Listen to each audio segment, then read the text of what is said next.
it should just kind of start working because we didn't change the stream key. Starting stream health. Starting stream health. Warhammer 40k chapter approved. There we go. Live. That says we're live. Your phone said we're live. Phone says we're live. Go ahead and just pull up chat. Why is chat? Yeah, of course. Yeah, it was because it popped out.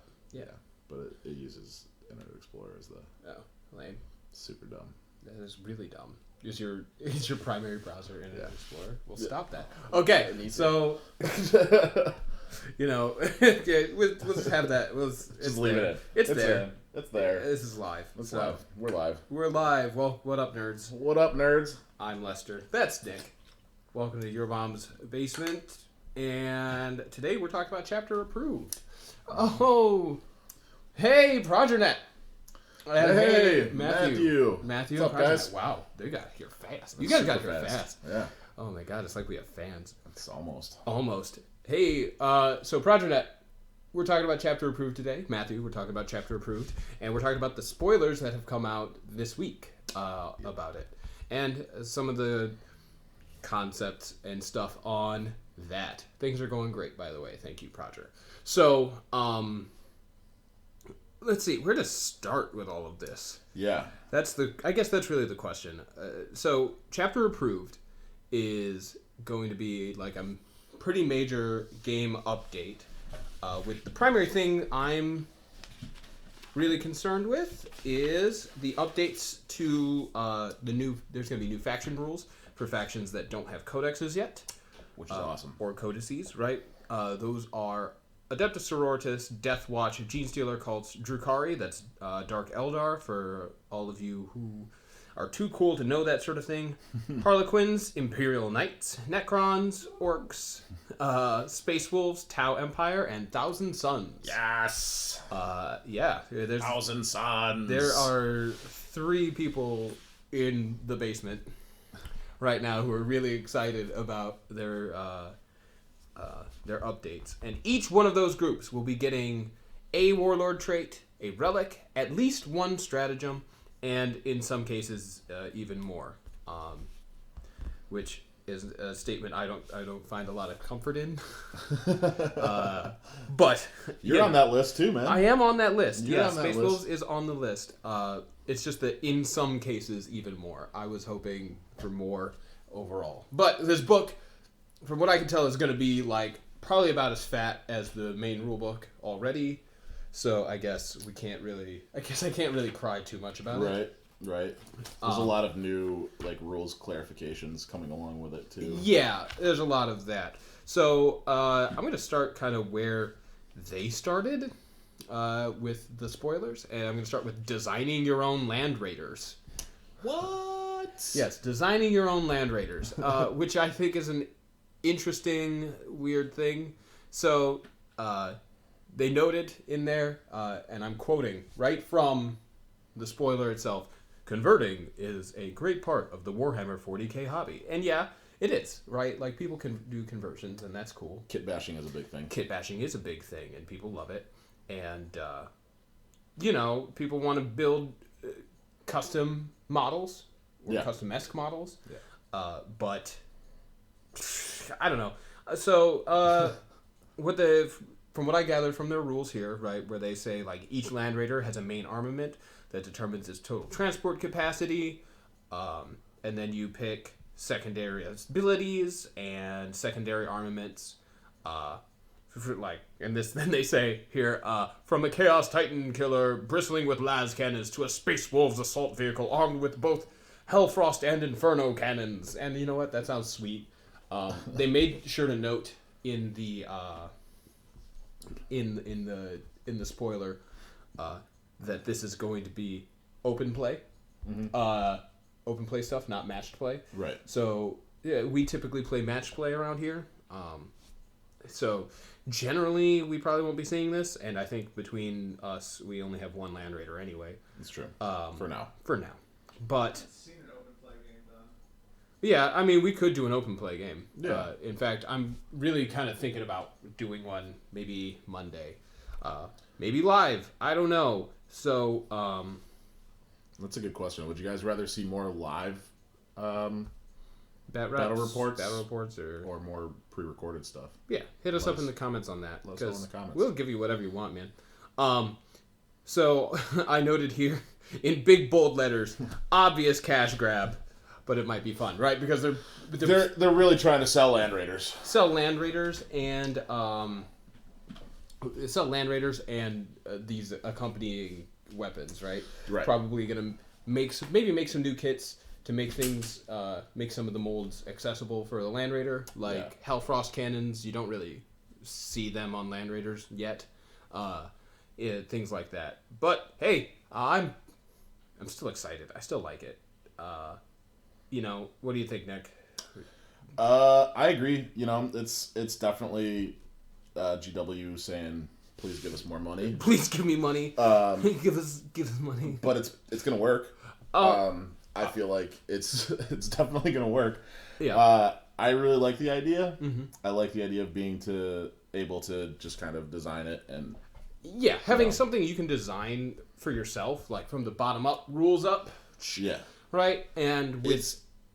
It's definitely something that's going to make me get into magnetizing a little bit more, so that I can kind of interchange my Land Raider and whatnot, and have it set up for. Yeah, so for all kinds of things, right? Yeah. So you can run it however, and this also lends itself, again, bringing you back to open play, to kind of an emphasis that this book has, at least in the spoilers thus far, on open play, narrative play, and campaigns. So, like, if you have your own versions of your Land Raiders that you're playing in your campaigns that you're playing with your friends, it'll probably be fantastic. Yep. So, I still say obvious cash grab, but it does also sound fun. Like, it sounds like a great idea. It sounds like a great time, at least, having... It definitely seems like something that they're trying to push with this chapter approved is people playing narrative campaigns. Mm-hmm. It seems like it's a big part of it, and I think it's something that's popular with a lot of people. It's definitely something that we want to do more of. For sure. Which Yeah. Okay. Next I have Apocalypse. Next in my notes, because I took a lot of notes. We have Apocalypse Returns. They are talking about bringing back the rules for running these huge games. Huge games, multi-board games, they make sure to note here. So... That's exciting. That is exciting. Really exciting. And I have an excerpt of of some effects from one of the missions called Exterminatus. And again, these are all official spoilers. I don't play around with leaks, and I'm not going to... I guess I play around with leaks a little bit, but I'm not bringing you leaks. That's the thing. Because those are different. Excuse me. So this is from from a mission called Exterminatus. Now, for anybody who somehow doesn't know what Exterminatus is, an Exterminatus is actually what the Imperium calls it when they come and they bomb a planet to total annihilation from orbit. Okay? So here's rules for that happening, and you can kind of see how it happens and how it escalates as the battle goes on, right? Because here we have a table that has D3 plus battle round, right? Mm-hmm. So probably at the start of the first player's turn, right? You roll this D3, add the number of the battle round, and then it has the following effects. So 2 to 3 is orbital barrage. Starting with the side that will have the next turn, each side selects a point on the battlefield and rolls a D6 for every unit within D6 inches of that point. Yeah, subtract 1 from the result if the unit being rolled for is a character. On a 4-up, the unit being rolled for suffers D3 mortal wounds. So it's basically like line breaker bombardments are just happening, right? Everybody's just picking a spot on the table to have a line breaker bombardment happen as coming from space. You have these huge explosives wreaking havoc on the battlefield semi-randomly. Right. Now, it's not actually randomly because, I'm not going to pick spots where my units are going to be. You're not going to pick spots where your units are going to be, right? But it's semi-random and is going to be pretty awesome. And the interesting thing there is it's on Tour 3, right? So that's happening. It's probably gonna happen. Yeah. So it's gonna happen in battle rounds 1 and 2. Not necessarily later though. Well, but at battle round 3, it's impossible. It's done. It's impossible. It can't happen. Yeah. Right. So 4 and 5 is virus bombs. Roll a d6 for each unit on the battlefield, with the exception of vehicles. Add 1 to the result if the unit has more than 10 models. On a 4-up, that unit suffers d3 mortal wounds. Again, but now it's hitting everything. Yeah. Right? It's not these random points on these semi-random points on the battlefield. Everything on the battlefield is getting a chance of getting hit for d3 mortal wounds. And note, no subtraction for characters. Wow. Yes. They're getting hit just as hard as anybody else. Right. And because, they have less wounds than anybody else. That's it. Like, life sucks, right? Right. And then on 6-up, you have Cyclonic Explosion. Every unit on the battlefield suffers d3 mortal wounds. It just happens on a 6-up, right? So as the game goes on, you're losing Once you get to turn 5, that's happening. That's it. It's happening right then and there. Yes. It's you can't have anything else happen at turn 5. So the only thing is like when you're playing an apocalypse battle, you just have so much on the field that it's like, I mean, not meh at that point, I don't think. But meh. I mean, these could be like 4,000 point games and whatnot. Sometimes more. Yeah, sometimes more. But you and your opponents, right? Because it's apocalypse, it's huge. You're going to be eating away at each other too, right? Mm-hmm. And I would expect that the Exterminatus probably has some sort of thing about units trying to escape. Yeah. Like, I would feel like that's the thing that you're trying to do. You're probably, like, people One player's like the attacking, and the other player's kind of defending their home turf and trying to get off the planet or something like that. Maybe. I mean, maybe everybody's trying to get off. Maybe there's, like, a centralized point. Right. And that would actually be an interesting thing where if, like... And this is just speculation and an interesting thing. And maybe even a thing we could actually run. Right. Now that I'm thinking about it. So, good thing it's coming out on video. Yeah. So, instead, you have, like, a terrain piece that's in the middle of the table. Right. So, as Exterminatus is happening, you're trying to get units off of the table through this central point. Right. And it's centered so that both players can be going after it. Right. Right. And maybe have them start, like, kind of a little far away from each other, right? It's, like, definitely, like, maybe the hammer and anvil style deployment. Yeah. Hammer and anvil, not Dawn of War. So hammer and anvil style deployment, but then you, like, cut the deployment zones in half. So it's even smaller. So you have, like, 6 inches on that back end to deploy your units. And then it's basically a race, right? And you're racing to the middle. And you just have to get there, and then I don't know, maybe rule it to be like reverse kill points. Yeah, it's basically reverse kill points. Whoever gets the most off the table. Yeah, whoever gets the most of their own units off of the table by going through the elevator, or whatever, the ship platform, right? Oh, we might be able to build something on that. Oh yeah. Actually, now that I just said all that, I liked it. We play in teams. We could even do that. Like dibs on Arbiter. Dibs on the Arbiter. That's fine. That's fine. Dibs on Arbiter for an apocalypse game. I'll take the Gene. That's fine. I'll take the Gene Stealers. I'm fine with that. I'm okay with that. Okay. So I'm gonna bring all the forces of chaos with the Necrons. I'm just gonna read another. I'm gonna verbatim read a quote. Excuse me. From here again because I liked this as well. Mm-hmm. So, it's not just about the games themselves. Chapter Approved is full of advice on organizing your apocalypse games. As anyone who's tried to run a club can attest to, organizing a pack of Warhammer fans has a lot in common with trying to herd cats. So, it's probably got some advice on getting people to come to the table to do this. Right. Yeah. Yeah. I mean, we're pretty good about being able to get each other to the table because we do this in one of our domiciles. So, it's... You can't escape. Yeah, exactly. Exactly, right? Like, everybody knows where I am all the time.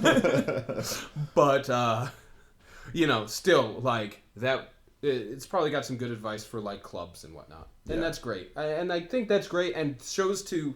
And we've been kissing a little butt today, but it does show kind of a devotion to the community that New Games Workshop is working on, and I really like.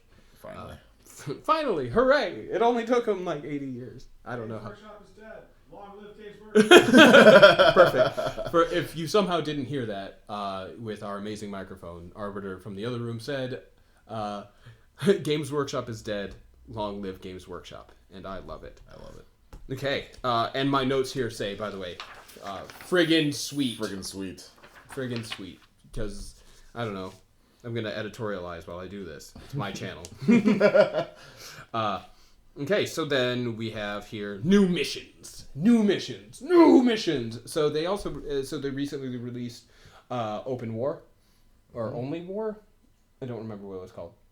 Which is another mission pack, which we have to pick up, or I have to pick up. I'll make sure to put that on the to-do list. That's about this long. Speaking of new GW, I thought that Chapter Approved would be free for a sec. Then I realized that this is still GW, and they love selling books. $35 US. Hey, that's not bad. Matt, dude. So, like, let me say this for a sec though.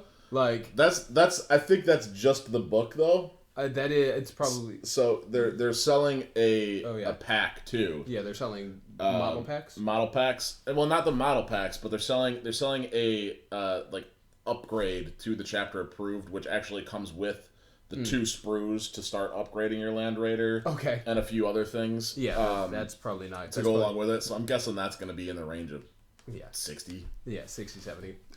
Maybe up to 80. Yeah. I'm betting like 75 USD. Yeah. But I have on in front of me, Matt, 5 pages of notes from the spoilers. And I didn't do yesterday's spoilers in my research and my note taking because I got tired. I ain't gonna lie. So, honestly, Chapter Approved is probably going to be huge, right? And I'm about to tell you another one of the reasons it's going to be huge. Because in the new missions, we have 24 new missions. Okay? I think there's actually a total of 30 new missions, all in all. I'm pretty sure it's 24, with 6 being Eternal War, 6 are Maelstrom of War, 6 Stronghold Assault, and 6 Planet Strike. So they have... it was something that was released... Where'd it go? The 24th. So... Yeah. So, with each mission, right? Each mission is probably going to be... Well, at least the Planet Strike and Stronghold Assault missions are going to at least be 2 pages long, right? Right. Because narrative and open play things tend to just be... They're long. They have all these special rules, these special things, and their own stratagems in there, as I would have pointed out if I had brought the big book in here with me like I was supposed to. But I didn't. So I will probably have to get that in a minute. Did you have these two? I don't know if you saw those yet. Oh, yes. So these are like the sort of special rules that you find in there. Yeah. I think it might actually be next to... If you look back over there and you look next to my boots, that's where it is. Thank you, Arbiter. You are the man. Okay. So Stronghold Assault, right? And this is from Stronghold Assault, has the big push, right? And this is this appears to be a way of scoring. So in the Last Stand, this is probably from the Last Stand mission, right? Thank you. In the Last Stand, the attacker has 2 bonus command points in it. Oh, excuse me. These are things that happen if you win during a campaign. Yes. So if during a Stronghold Assault campaign, right, during the mission The Big Push, during the Last Stand, if the attacker wins, that attacker has 2 bonus command points. In addition, the defender must subtract 1 from all their reserve rolls, which is going to be important. That's going to be important there, for sure. Right? And defenders, if the defenders win that Stronghold Assault. So there's going to be because they have these 6 missions for Planet Strike, 6 missions for Stronghold Assault, and then there's 2 campaigns. Yep. Already 2 campaigns already listed out in the book for you to demonstrate ways that you can do these campaigns, and we'll probably run them here just because they're in the book. Why not run them? It's gonna be a big book. It's gonna be a huge book. So $35 USD. I understand. I don't like spending money. I don't like spending money either. But for $35 USD, it's something this huge, right?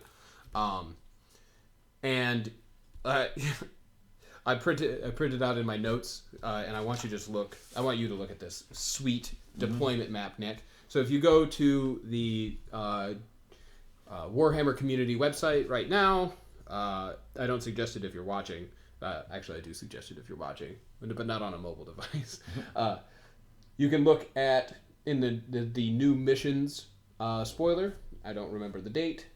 You can look at this sweet deployment map as well, and you can see here, because it's a narrative deployment type, it can be asymmetrical, right? Which is awesome. Which is awesome with the attacker's deployment zone, right? It's like hammer and anvil. The defender has the back 12 inches of their side of the table, but then the attacker actually has a... Was it the Vanguard? Yeah, it's very similar to Vanguard. Yeah. Where they're 6 inches from the center, and then theirs comes to a point. And that's awesome. And I'm all about... We should play narrative stuff more, so we should definitely do that. So, because I'm all about this sort of thing, right? Warlord Edition is $75 American. Yep. Thanks comes with mission cards and tokens and widgets. Thank you, Matt. 75 American with some mission cards. I mean, mission cards, right? They can set you back. So I personally think that that's a pretty decent deal. Now, I'm not going to say it's a great deal. It's not a fantastic deal. Once we learn more about it, we'll see. We'll see, yeah. But I do think it's a good deal. But check out from All Out Attack, check out that deployment zone, that deployment map, because it's cool. And I realize now that I could actually have shown you that, but I didn't set up OBS to do so tonight. Next time. Okay. Also in there is some new ways of doing scoring. So here we have Ascend, and this is from the mission actually called Ascension. Yeah. So in Ascension, you can score your victory point at the end of... You score 1 victory point at the end of each of your turn for each objective marker you control, which is normal, right? That's normal. Although typically scoring at the end of the turn happens with tactical objectives as opposed to just straight objective markers, like this appears to be, right? Because this doesn't say anything about tactical objectives, which is interesting. Yeah. Right? That's new-ish. It's like Infinity. Yeah, it's very Infinity. And then here's the thing. However, if a player controls an objective marker if they have more models within 3 inches of the center, right? However, if only one player has any characters within 3 inches of the center of an objective marker, they control it, regardless of the number of nearby enemy models. So, for Ascension... So they're trying to get around objective security. Yeah, for Ascension, your characters have objective secured, right? Interesting. So, that's cool. Thematic. I like it a lot, right? Because, Ariak Rockfist standing near the, the shield generator, the void shield generator's command terminal, holding it against the tide of Tyranids, right? That's awesome, right? That feels good, at least to me, because I used my own character in there. So, I don't know. No, it sounds awesome. Right? Tezzering the Infinite, teleporting in on top of an objective, and freezing in time the...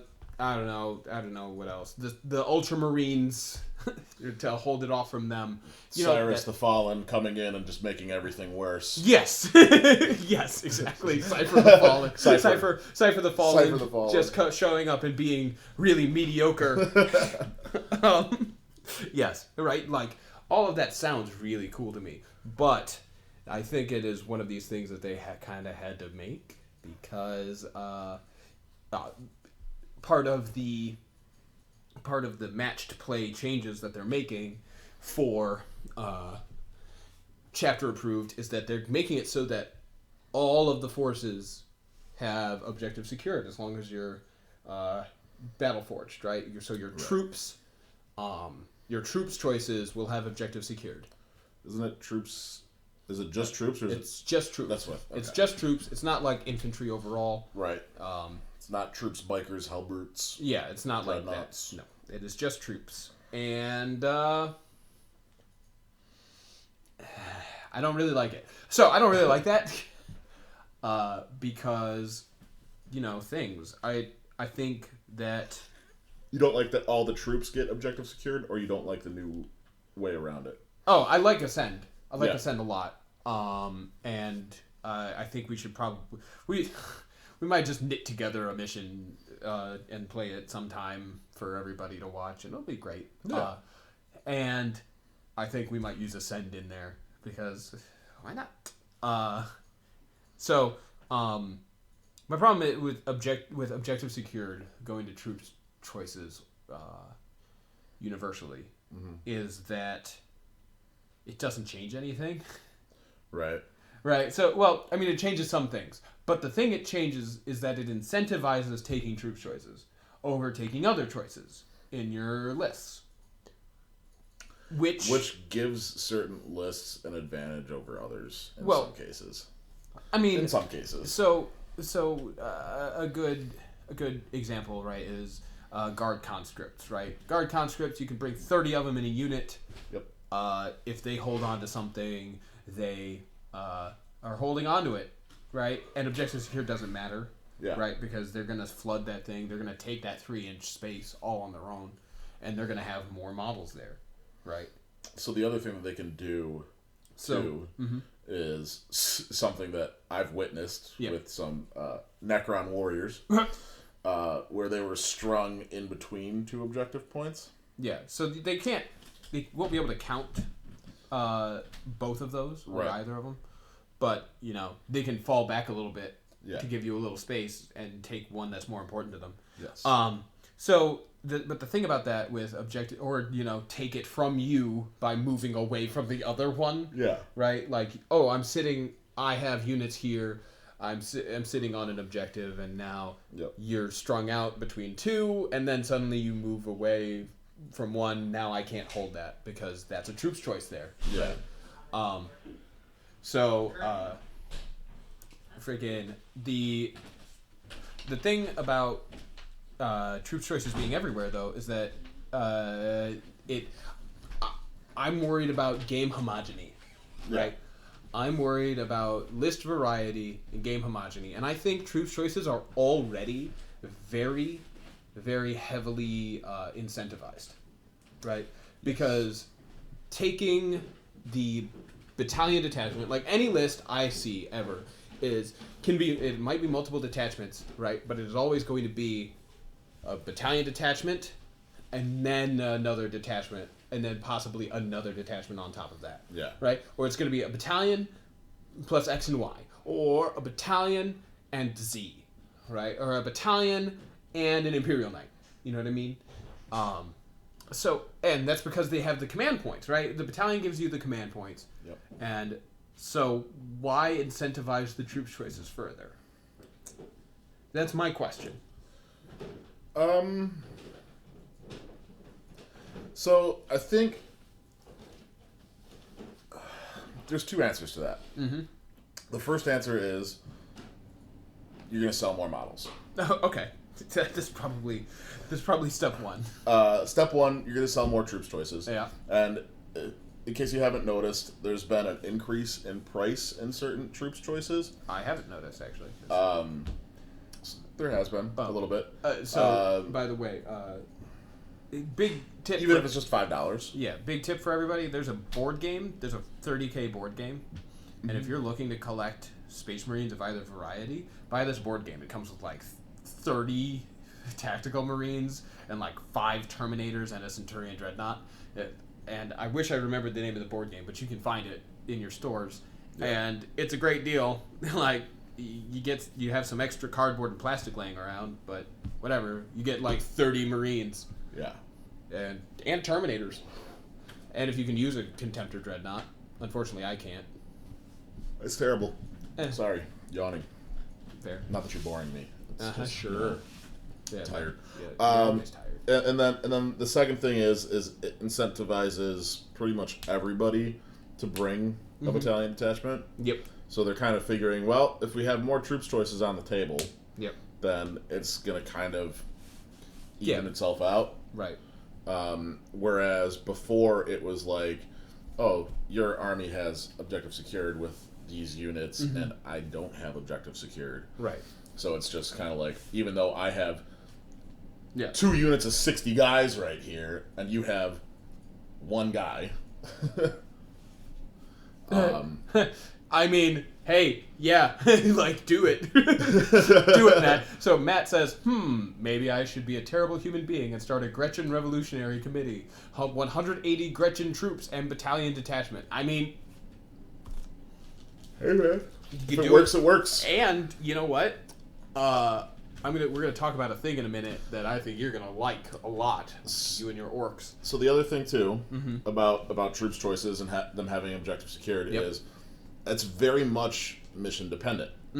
Like, if you're just playing a straight kill point mission, you're not going to want to bring as many troops choices. So bringing the battalion where you have to take, 3 troops choices, 2 HQs? 2 HQ, 3 troops. 2 HQ, 3 troops. It's like, then you go against the army where they're playing, 1, 2 troops choices, a whole bunch of elites, some heavy support, and... you're not going to do that much. Yeah. So Matt says, no matter who wins, everyone loses, because all involved have to wait on me moving. I mean, my surrogate little brother, he plays guard, and he has actually found an ingenious way of moving his troops around, in that he takes little strips of packing tape, right? So it's relatively invisible. And in pictures, you can't really see it, and he puts them down with, 5 guys on. Yeah. Right? And then and that's how he does it. So then he just moves units of 5 around the table like that. Smart. It's so smart. It's so smart. Smart. I mean, you lose a little maneuverability, right? But, hey, they're only on packing tape. So if you need to, move them into cover and move them into terrain pieces, you can. Yeah. Because fuck it. Why not? I wouldn't do that, personally. So movement trays. Yes. Basically, yes, but without spending money on movement trays. Right, you're just getting packing tape. And also, they're a little less obtrusive. It's really less obtrusive looking. He sent me a couple pictures of it, and you can't tell. Yeah. Anyways, so they obviously kind of had to design around... I mean, does he get his rank bonus too? I mean... he gets... So he typically plays Cadian or Catachan, so he doesn't really need the rank bonuses.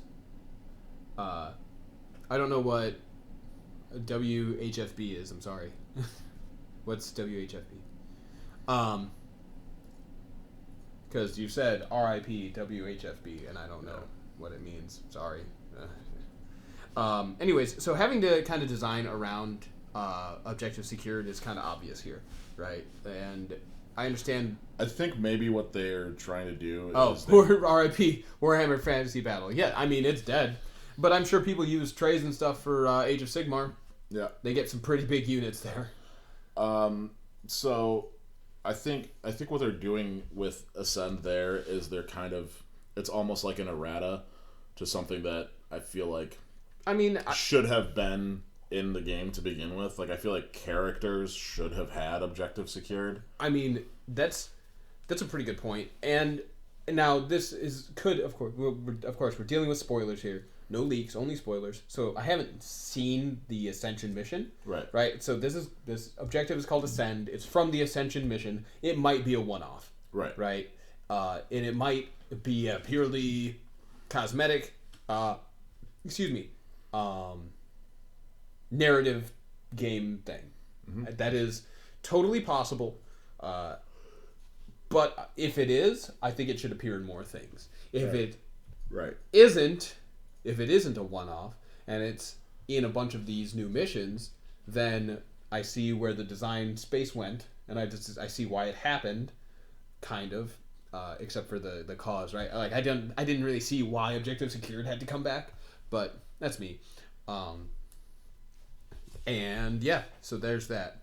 And then there was a cool way of doing armies. I'm just moving on from there, by the way. I should do some better segues.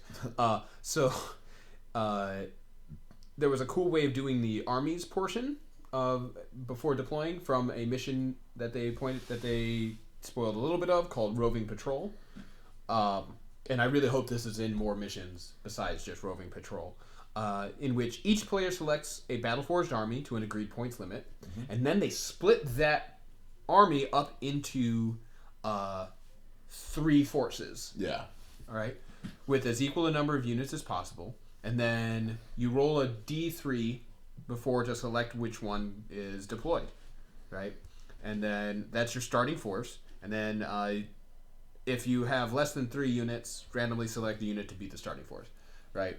If you somehow have in your if you were like, I'm running 2 Titan, I'm running 2 Knights, I don't have 3 units. Right. Then you just end up picking between one of the 2. Because we're doing like a 1,000-point game, and I loaded everything up on these 2 Knights. And I think that's cool. And there's definitely gonna be a reinforcements role there, a reserve role that's happening. Yep. And with that happening, then you'll have these, I don't know, these battles that really, are semi-random. It'd be really cool to have like both of those ascend and again together. Weird. Yeah. I like it. We can make our own missions, right? Yeah. And I think we should do that more. But that's an idea for another time. All right, so new faction rules are coming, and just to reiterate the list, it's Adeptus Sororitas, Death Watch, Gene Stealer Cults, Dark Eldar / Drukhari, Harlequins, Imperial Knights, Necrons, Orcs, Space Wolves, Tau, and Thousand Suns. Thousand Suns. I'm so excited for Thousand Suns. Yeah, I bet you are. So excited. So again, each one will be getting a Warlord trait, a relic, at least 1 stratagem, and in some cases, even more. Again, in some cases doesn't make me super happy, but hey, I have a feeling, like I said before, that the Space Wolves are going to be on that list of the some cases even more, because I feel like they're popular. I mean, I feel like they're popular too. I'm actually kind of surprised that their codex hasn't come out a little bit sooner, but it seems like they've been releasing kind of like the bigger bigger stuff first. Yeah. Like they got Space Marines, Tyranids, like full armies that don't have additional. Yeah, but they also have Grey Knights. So like, true. What are they doing? I don't know. Grey Knights are were super popular in 7th edition though. Yeah, well they were a little broken in 7th edition. They were a lot broken in 7th edition. So they became really popular because of that. I'm kind of surprised though that the next ones we're getting is what, the Dark Angels and Blood Angels. And Blood Angels. Yeah. So that's a little bit surprising that we're getting those 2 next instead of, I don't know. Drukhari or Necrons or Orcs or any one of those. Yeah, literally any one of them. I was definitely expecting Orcs before Christmas, personally. Yeah. Because, Orcs is a horde army, so I figured they would want to sell their codex and sell a lot of Orcs before Christmas. But hey, it didn't happen. Right. So I have here a spoiler for a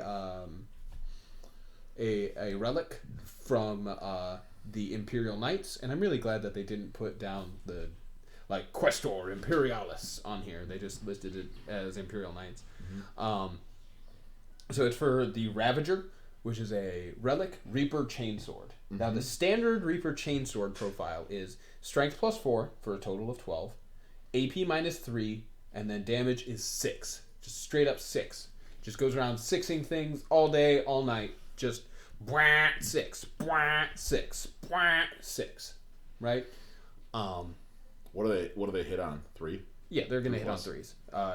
When they're at full, they're gonna hit on 3 ups. Yeah. Right. So the Ravager, however, is strength plus 6, AP minus 3, damage 6, with rerolling hit rolls of 1 for this weapon. So, right, it's scary. It's terrifying, right? I wouldn't want to face it in a fight. Strength 14, AP minus 3, 6 damage, rerolling 1s to hit. Yep. I wouldn't want to face that either. And the nice thing about that, too, is that even after your model gets knocked down to hitting on 4s, they still have that rerolling 1s. Mm-hmm. So, like, it's... No, it's good. It's really good. It's really good. But it's not mind-blowing, right? It's nothing that makes... Granted, of course, we're not going to see any of the mind-blowing stuff. Well, I guess we kind of might have seen one mind-blowing thing in the spoilers. At least for me, there's one thing that I can't get out of my head, but we'll talk about that in a minute. So, that's one of the relics that's in the book, and I'm excited for it. Yeah. It's going to be... That is the sort of thing that just murders other Lords of War. Like, I think it might be better than the Great Cleaver of Corn. Now that might be true, but anyways, there were no spoilers on any of the Warlord traits yet. But sadly, I was kind of bummed out by that. Unless they came out in like the last hour and a half, which is possible. Like they've been releasing these like at a weird later time in the evening / early afternoon.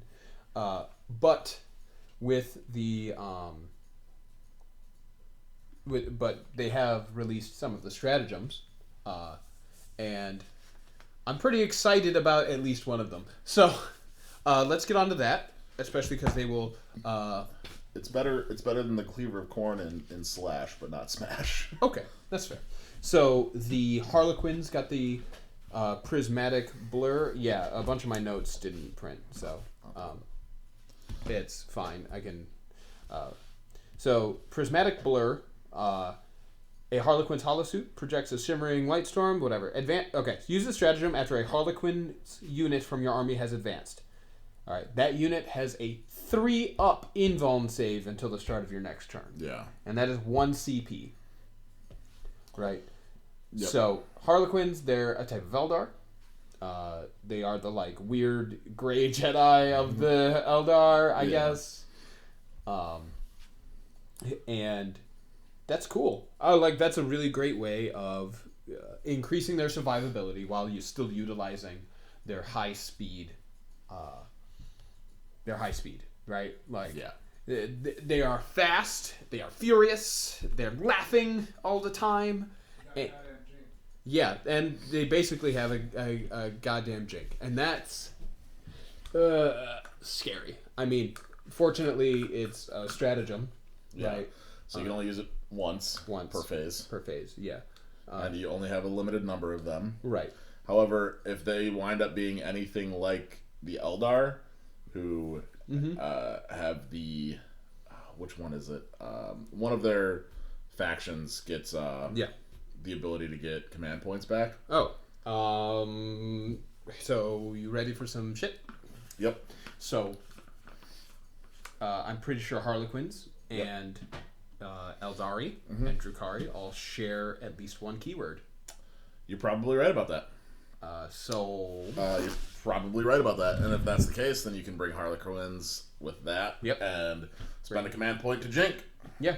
And then get it back at the start of your next turn, possibly. Yep. Next up, and this is one that you're going to like, Matt, if you're still out there, bud. It's called Daka Daka Daka. It is an orc stratagem. Each time you make a hit roll of 6 up for a model... use the stratagem before an orc, infantry, or biker unit from your army shoots in your shooting phase. Each time they make a hit roll of 6+ for a model in that unit, immediately make an extra attack. Just Of course, these attacks cannot themselves generate any further attacks. This is really great for orcs just in general. Like, they can't... There is no way that this isn't a huge... Just the presence of this thing isn't a huge upgrade for them. With the... I think it's flash gits, where they... the entire unit rolls for a D3... a single D3 for the number of attacks that each model is going to get in the turn when they're shooting. That there's... man, now I'm wishing I had written down my math. But there's a really good chance they can get like something like 40 attacks, right?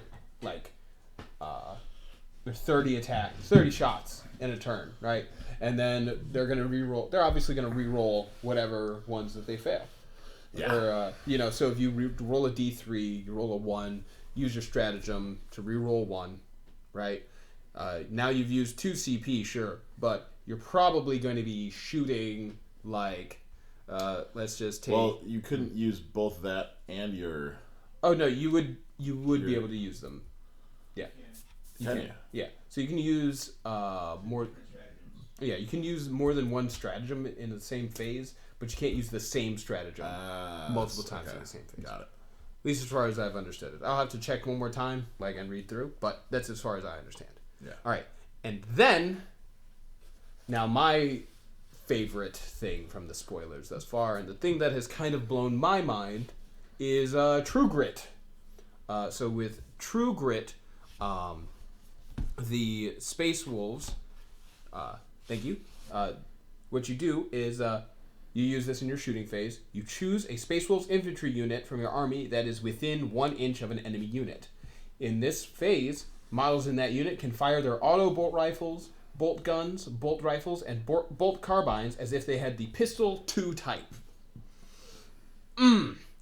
Models that do so cannot fire any other pistols in this phase. Still.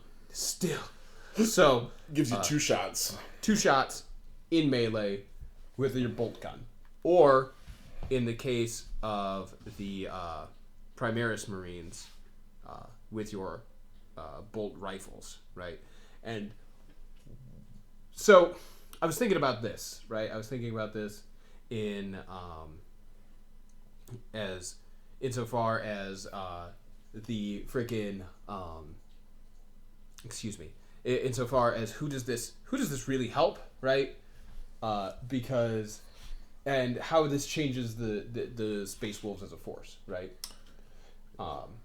And in doing so, I came to an interesting conclusion in that this is the thing that incentivizes Space Wolves infantry to come in as full units, as opposed to previously where it would behoove me to have taken like a unit of Grey Hunters at 5 and another unit of 5 Grey Hunters. Right. Like that is generally a better choice, right? To take 2 separate units of 5, for math reasons, typically because of psychers.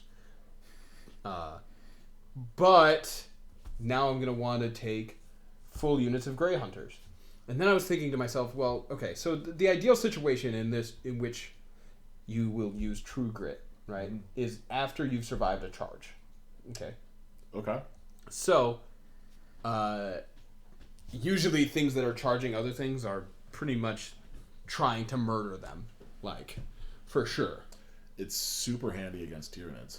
Yes, it is super handy against Tyranids if you live through that charge, right? Yeah, and that's the hard part. So I was thinking about who could probably live through the charge, and that's...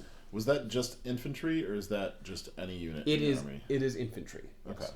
Yes. Still though. So I figured it actually comes down to the Wolf Guard, right? So if you have your Wolf Guard packing Storm Shields and Bolters, right? So then they have a 3-up invuln, and then they have Bolters, and then they can fire their Bolters in melee, and that's cool, but it's only okay. But really, who this is a major game changer for, and who is probably going to make more of my lists with True Grit in the mix, is the Primaris Space Marines.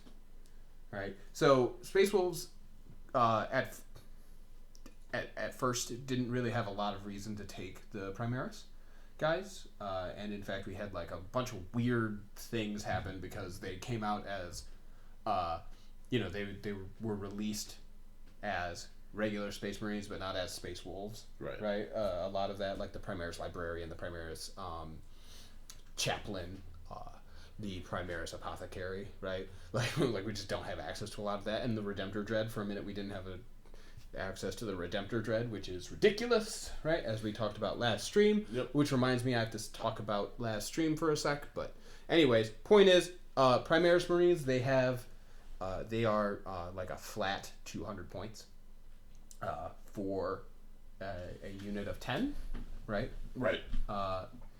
And they have 2 wounds each. So that's 20 wounds. So if you charge into them, it's pretty hard to just straight wipe them out. On a single charge, yeah. Yeah, right. On the single charge, people are less likely to just wipe them out on a single charge. If they were like shooting first, charging afterwards. Yeah. Then. Right. Maybe. Yeah, and this brought me back to also bringing more Psychers because of Stormcaller. So then, like, my Primaris Marines pretty much always have cover and blah blah blah. Right. And then they have 2-ups, so if people shoot at them, they're like, ha ha ha ha ha ha ha. There's too much snow here. But then getting charged and being like, oh, lol, we're big and beefy. Oh, and we can shoot here. Got it. And the thing is, when they have those bolt rifles, right? The bolt rifle, strength 4, damage 1, but AP -1. Yeah. Yeah. Right? They get a nice little bonus to AP for their bolt rifles, which is nice. Yeah, and that 30-inch range as normal. But yeah. Point is, if you come into a fight against the Primaris Marines, right, and for the sake of ease of numbers, let's say you don't kill any of them, right, now they're going to come back at you with freaking 20 shots, hitting on 3s, AP, strength 4, AP -1. And then your survivors are getting hit with 21 hits. Yep. Right? Because each of them has 2 attacks base, with their sergeant having 3. Right? At strength 4, AP nothing. Yeah. Which is the exact same number as if I had brought Grey Hunters with chainswords. Right. Strength 4, AP nothing, damage 1. Yeah. Right? So we're going to be seeing more Primaris Marines on my end, just because of True Grit, really. Like, True Grit brought me around to them. Because that's awesome. Like, that's just awesome. Yeah. Having something like that on... like if I had some Chaos guys that had that ability... Yeah. Oh, man. Right? Just oh, man. Sorry. There's more notes here, and I don't remember what they are, so I'm trying to pull up the thing on my phone. Right. So just go ahead and talk for a minute. Yeah. And then you guys get... Do you have any reroll abilities? Like if you bring your... Yeah. Yeah. Yeah. So if you have like the Primaris Captain or any Wolf Lord, right? So any generic Wolf Lord or Primaris Captain... Oh, it's the match play updates. Okay. Then they are going to be re-rolling 1s to hit. So they would be possibly, you run into them, most likely a couple of them die, really, and then they shoot, or then chopping happens, right? And then some of my dudes die, some of your dudes die. Then my remaining dudes shoot, and then fight you, right? But, and here's an important thing, think about if the opposing unit dies in the shooting phase. Yeah. So now that unit's free for the charge and fight phase. Right. So they could conceivably, conceptually, be in melee at the start of my turn. Yep. Shoot their shoot their way out of it. Shoot their way out of it, and then dive into the next one. Yeah. Hitting first. Yeah. And if that doesn't feel like Space Wolves to you, then I don't know what Space Wolves is to you. You know what I mean? Do Wolfen get bolt guns at all? They do not. They don't get anything? They do not. They just get their wolf claws? They get the auto frag storm launcher, which is basically a bolt gun, but not a bolt gun. Yeah. Because it's like doesn't have the bolt gun word in it. Yeah. That's unfortunate. So it is really unfortunate. It would make them really good. Yeah. Wolfen plus True Grit would be ridiculous. It would be ridiculous. Because they would probably make whatever charge they're going on next with their reroll. Mm-hmm. Yeah. So good. It's so good. I love it. They're basically like the Warp Talons for Chaos, from what I understand. I mean, maybe. Although Warp Talons get to deep strike. Yeah. So they don't get Overwatch when they charge that turn. Yeah. I wouldn't compare the Wolfen to frickin' excuse me. I wouldn't compare the Wolfen to Warp Talons. Warp Talons are more like Assault Marines, who are more like for Space Wolves. That's like either Wolfguard with jump packs or Skyclaws. But you know, I wouldn't make those equivalencies 100% because they're just not. It's just not true. Yeah. Do you have notes for the new battle zones? I don't have any notes on the battle zones. Okay. Did you have some stuff to talk about on that? Sure. Go for it, bud. Because I was one of the things that they're playing into, like we talked about, was playing up the narrative campaign style of things. Mm-hmm. So they released a few things where, and it's all you know, like they say you can use it with whatever terrain you have, right? But it's them just trying to upsell their new terrain pieces that they have and whatnot. Yeah, that's fair. So there's stratagems associated with it as well. Okay. One of the stratagems, it's one command point. You have grappling hooks. Okay. Use the stratagem at the start of your movement phase. Select one of your infantry units. For the duration of your turn, models in that unit can ascend or descend Sector Mechanica structures when they move, even without a ladder, wall, or girder.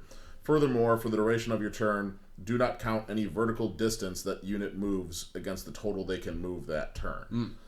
So that's super nice. If you're like up high on something, you spend a command point to drop down, and then you have your full movement after that. Full movement, yeah. And that's an infantry unit. Yep. So you could use bikers. No, bikers are bikes. I think, don't they have the infantry keyword? They do not have the infantry keyword. I thought they did. No, sir. That would be a little ridiculous. Right. But no, they don't. No. In general, I mean, unless some... yeah, so I think this pair of things here is really interesting. Because let's talk about the Empiric Storm battleground. Yes. Or battle zone, excuse me. Yep. So it looks like when you play on Empiric Storm, there's random effects that are probably rolled at the beginning of the battle round. Yep. I think it's a battle round. I don't know. It might be different, but because they don't tell us here. Right. But that's when I would have it done, right? And you can see here that it's probably rolled on 2d6, right? Because that's what I would assume. Yeah, Psychic Apotheosis is on a 23. Yep. And and then Null Tide is on a 14. And then Null Tide is on a 14. So Psychic Apotheosis. Go ahead and read that off. Sure. It's randomly select one character in your army that is not a Psyker. That model immediately becomes a Psyker and remains one for the rest of the battle. This model can attempt to manifest a Smite psychic power once in each of your psychic phases.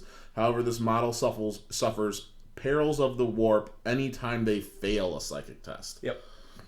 So that's kind of, these things, and then go ahead and read Null Tide, because Null Tide is... Models cannot use invulnerable saves. Can't use invulnerable saves, right? And so they have these wide-reaching so Null Tide kind of irritates me a little bit if I was playing something like this, because I could bring, as part of my army, Chaos Force. Yep. I can bring Death Hex. Right. Which is a psychic power which lets me turn off your invuln saves for a turn. For a turn, yeah. So if I bring Death Hex, and then I roll Null Tide, and I'm just like, well, crap. Yeah. Why didn't I bring something else. Yeah. Thankfully, we have a stratagem that I can use to spend. It's either 1 or 2 command points to swap out one of my psychic powers. That's so cool. Yeah. That's so cool.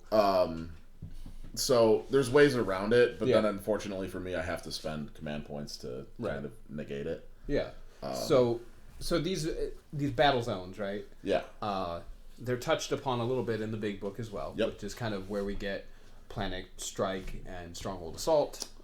There's also new rules for the plasma scenery and other things too. Yeah, but yes. So that you can have more interesting things to do with your terrain besides everybody just going, oh, that's just ruins. Everything's ruins. Everything's ruins. We're in it cover. Hooray. Huzzah. Because, I don't know, I just like that personally. But still, it definitely makes me want to buy some of them. Yeah, for sure. And I think we'll probably see more terrain in games being played out in public as well. Yeah. Because there will be more effects for it. It'll be more interesting. There's more things to do with it. Yes. Right? And you'll have to start thinking a little bit about that. Like, do I really want to have my guys take cover behind this thing? Because it's a piece of plasma scenery, and I don't want them getting blown up. And things like that. And that's really interesting and adds, again. More depth.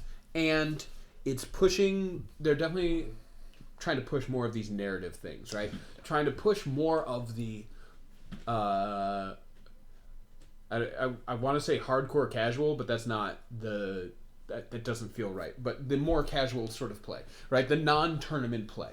Yeah. And doing more interesting things in non-tournament play. And in more interesting things in non-matched play. Although, you can still do them in matched play if you want, right? Mm-hmm. No one's going to stop you. Oh, I've been messing this collar up this whole time. There we go. And, there's nothing wrong with changing the game to be a little bit more interesting to you. In fact, you kind of should sometimes. But, build your own missions, guys. Build your own missions. It'll be fun, I swear. I had fun. Build your own missions. Test them out. If you like them, send them to us. Yeah, we'll play them. We'll play them live. Yeah. So the thing that I want to note about the battle zones, though, is that they're definitely, at least in this book, tied to pieces of GW terrain sets, you were saying. And it is definitely kind of built to sell that. But the conversion. In that spoiler, though, they did say that you can use, feel free to use your own terrain that you already have. Yeah. To use these stratagems and whatnot, right? And that's that dials all the way back to the beginning of the cast here, where we were talking about build your own Land Raider, and they were the spoilers and Games Workshop was talking about conversion and building your own stuff. Yeah, and that's exciting, and I'm really glad to see Games Workshop again. Games Workshop is dead. Long live Games Workshop. I'm really glad to see them acknowledging that portion of the hobby and how important that is to maintaining their business. Yeah. Because a lot of companies may run on kind of the fear of do-it-yourselfers and especially 3D printing because it's kind of a problem. But it is and it isn't. If you've looked at some of the 3D printed models, some of them look okay. Yeah. Whereas others just look like total garbage. Yeah, complete garbage. Congratulations, you only spent about $1 worth of materials to make that dreadnought, but boy, does it look mine that I paid $35 for looks a lot better. Yeah.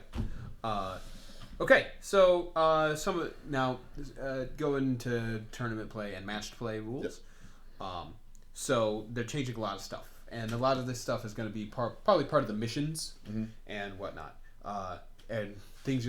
Interestingly, they put these in the spoilers, and a couple of these things were actually in errata, right? That were already published. So they're going to be publishing. They're going to be straight publishing some of the errata that they've already made into chapter approved. Yeah. So I'm going to start with boots on the ground. All right. So boots on the ground is they've basically changed the way you label how people are tabled, right? So if you kill everything that isn't a flyer now, your opponent is tabled and loses the game.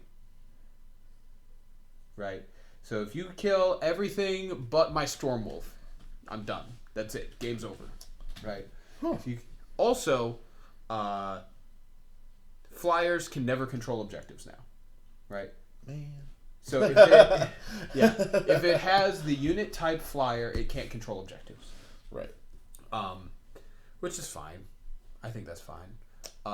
Yep. It makes sense, and also just flyers are just hard to kill. Like, just the fact that, except for poor Heldrake is not hard to kill. Just the fact that they get hard to hit. Not hard to kill at all. Yeah, just the fact that they get hard to hit and move so fast makes them really difficult to destroy.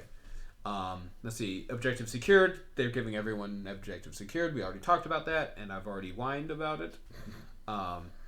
Let's see. So points changes. There's a bunch of points changes in chapter approved. Mostly increases, if I'm not. Some increases, some decreases. Yeah. So like, Saint Celestine, Belisarius Call, Bobby G are getting increases, whereas some of the Forge World stuff is actually getting decreases. Wow. Yeah, they specifically mentioned the Sicarian, the Legion Sicarian tank. I don't know the stats on it because I don't own it and whatnot, and I don't have that book. But that's actually getting like a major points decrease, and apparently some things are getting like an up to 100 point decrease. Wow. Now, wow. Now I'm gonna note there that when I was reading the spoilers, they made special mention that a lot of Forge World stuff is getting a decrease in points. Right? Is it getting a decrease in price? That would be awesome. That would be the best. But or yeah, please give us a U.S. manufacturer and distributor, please. But so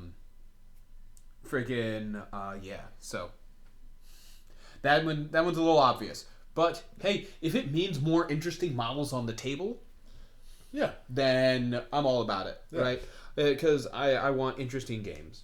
Let's see, command rerolls, right? So you won't be able to use the command point rerolls for things that affect mission dice anymore. So like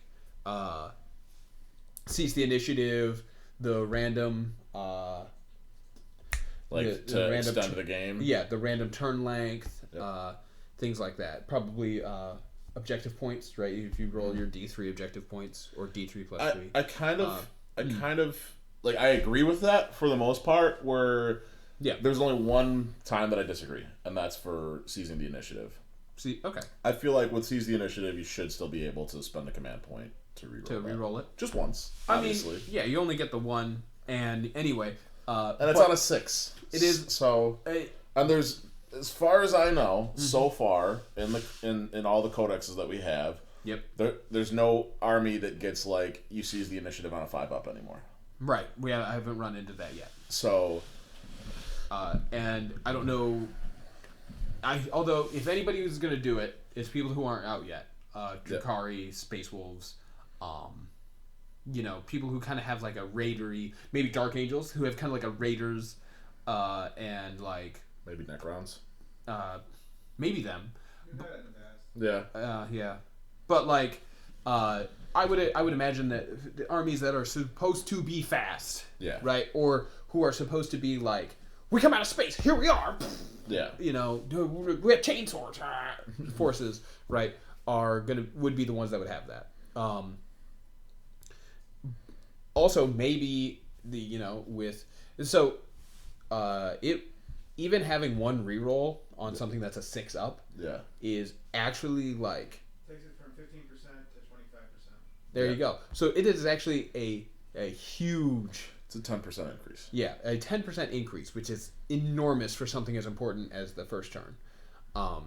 And they moved in some spoilers from before this week. So like months ago when they first announced Chapter Approved, they noted that a bunch of the missions there are going to have a straight roll-off for the first turn. Right. Now, I would like to still see in that straight roll off a chance to reroll, right? Because I don't know, it's an interesting like competitive moment, and that is a decision to make, right? And so I going sorry to interrupt you, but going back to the command point reroll for seize the initiative. Yeah. Like, so the reason why I'm okay with it there is because, like, let's say you brought an army that is, you've got 12 units in it. Okay. Total. Yep. And your opponent decided, you know what? I'm going to bring, 2 HQs, 3 troops. Yeah. So 5, and then 3 Wraith Knights. 3 Wraith Knights. Yeah. Yeah. Well. So yeah. They're going first. With Wraith Knights. With 3 Wraith Knights. With 3 Wraith Knights. Yeah. And you're sitting back here just kind of going, what? I can't. I can't re-roll. I can't re-roll to try to get my first turn. Yeah. Like. Yeah. No, I can definitely see that sort of thing, right? Yeah. Now, I think the thing that they were really trying to avoid is like a little bit of transport abuse. Yeah. Right. So like I was talking about last time, and this was actually a thing I got wrong, or one thing I got wrong in here. But like, let's say with the Tallarn, with the Tallarn ambush stratagem, right? Yeah. They can put off a unit of vehicles, right? So that could be a squadron of transports, right? And then they can set off 3 units. So 1 unit being transports, and then 1 unit being vehicles, and 2 units that are infantry, right? They have to not have vehicle, right? So they're probably going to be infantry because they're Astral Militarum. Yeah. So you set aside like 1 unit that is all transports, right? And you'll have 3 transports, and then in each of those transports will be another unit. Yeah. And then these 2 other units here. Now that's 5 units you've set off. Yeah. Immediately. Yeah. Right. So even if the guard player obviously they have to have a minimum of 10 units to do this. Right. But in doing that, they only have to put 5 on the table. Yeah. Right there. All right, and that's not even if it's something crazy. That's the bare minimum for a battalion detachment. That is more than 5 units. Yes, right. So they like basically set off a battalion detachment. Just there's a battalion detachment off to the side, and then I'm gonna go first because yeah. And so they're trying to and that's the thing too, is then they could have a battalion detachment to place. Yeah. And that battalion detachment can be whatever. It could literally be 2 identical. They can take tanks as HQs, can't they? Yes, they guards. Yes. Yeah, it could be 2 tanks. Yeah, they'll take like a spearhead detachment. Right. And then it'll be like, a unit of 3 Lehman Russes. And their tank commander, and then. But anyways, sorry. That'd be an awesome list, actually. It's actually really sweet now that I'm thinking about it. And I really want to run it. I really want to run that, and I actually. I just thought of a thing. I just realized. Okay, so Space Wolves is probably going to get in our codex, or maybe even in chapter approved. Yeah, we're going to get the ambush. Right. We're going to get the ambush. Or some sort of repeat of that, something similar, because that's very Space Wolf flavor. Anyways, you're hoping, anyways. There's evidence for it. I am betting. I'm actually betting that we're gonna get that. $5. Okay, $5. There you go. You saw it. It's on camera. Did it live. Is that for chapter approved, or is that for like when the codex finally drops? Oh man. I'm gonna say chapter approved because I'm really nervous it'll be in their actual codex. I'm actually really I was betting I was thinking it was gonna be between one of the 2 books, right? I actually don't think it's gonna be in chapter approved. I think we're probably not gonna get. You probably get it in your codex. Yeah, we're not gonna get that stratagem. I think we're gonna get True Grit and one more stratagem. But that's just me thinking, right? Again, I don't really deal with the leaks, so. But if that stratagem is ambush or something similar, then scurry. Yeah. Yeah. Okay. Anyways, so let's see. So the command roles. Also, understrength units can only be taken in auxiliary support detachments, which is a detachment that gives you -1. Because they -1 command point. There was a bunch of dickery that happened with that. And so those two that understrength units thing is actually one of the things that was in an errata already. And then this next thing that they say is pretty mysterious, which is, while the rules on targeting characters have received a very slight change in order to prevent, for want of a better word, shenanigans involving line-of-sight manipulation. Okay. So, that wasn't specific enough for me. But I did some reading, right? I did some reading, I did some thinking, I did some... No math. I don't really do math on things.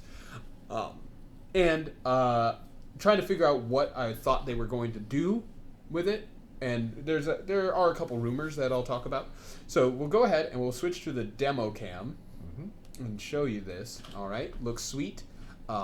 So here on the demo cam, I have a unit of Primaris Marines, and you can tell they're probably getting ready to get used because they have snow on them now. This beat up unit of Guardsmen and a Commissar. So if I want to kill this Commissar, right, I want to shoot him, I can't, right? The unit of Guardsmen is closer to my Primaris Marines than the Commissar is. And as character is written now, it says you can't shoot at the character unless they are the closest visible unit. All right? So what I'm going to do is I'm going to take the little rhino that could, and I'm literally just going to advance it and back it up right here. Right? And in doing so, now I have blocked the line of sight for my Primaris Marines to the... back this up just a little bit more. Okay. To the Guardsmen, right? Without really disrupting their view of the Commissar. So now they're free to just mess him up with their bolt rifles. Now that's the only shenanigans I can think of at the moment. So that they would want to correct. Right. So what are you thinking? Because to me, that's a strategy. Right. This appears to me to be a tactic, a solution, a workaround, and not necessarily a bug or an exploit. Now, I don't know. I think that if this is specifically something that is what they're concerned about, right? I think that the simplest way around it would be, they can only shoot at the character if their line of sight to a closer unit is obstructed by something other than a vehicle. Or a friendly unit, or units in general. Right. I mean, that would probably be the best thing. Yeah. I'm hoping... I wouldn't say it's the best thing necessarily. Well, the best way to, correct this. Right. Right? I don't... And this is, of course, if you think that it needs correction. We'll come ahead. You can look at our faces again while we talk. And so I don't really know what they're going to do to try and fix the problem. All right. And again, I don't know if it's a problem. It's apparently a problem. Then maybe more people in the community are like, oh no. So if you have any opinions on that, please let us know. Or you have any insight, because I want to know. We don't really tend to play in too many tournaments or sanctioned events or anything like that. Yeah. So we just play with ourselves because that's all we got. Yep. Anyways, so that's apparently getting fixed as well. Apparently, and we'll see what it is. We'll see what it looks like. So you had taken a look at some of the other releases coming out, right? Insofar as models, the box sets, and new box sets. Yeah. So I guess we're going to talk about those as well. Sure, let's try to sell some stuff for Games Workshop. Yeah, that's fine. I mean, hey, cool stuff is cool stuff, man. That's true. And so, it says here. Yeah. It's time to change the way you play Warhammer 40k. The first annual installment of Chapter Improved is here. It's your perfect gaming companion, packed with 128 pages of new rules for open, narrative, and matched play. In the open play section, you'll find an entire Apocalypse expansion for playing massive games, including variant rules and 3 missions.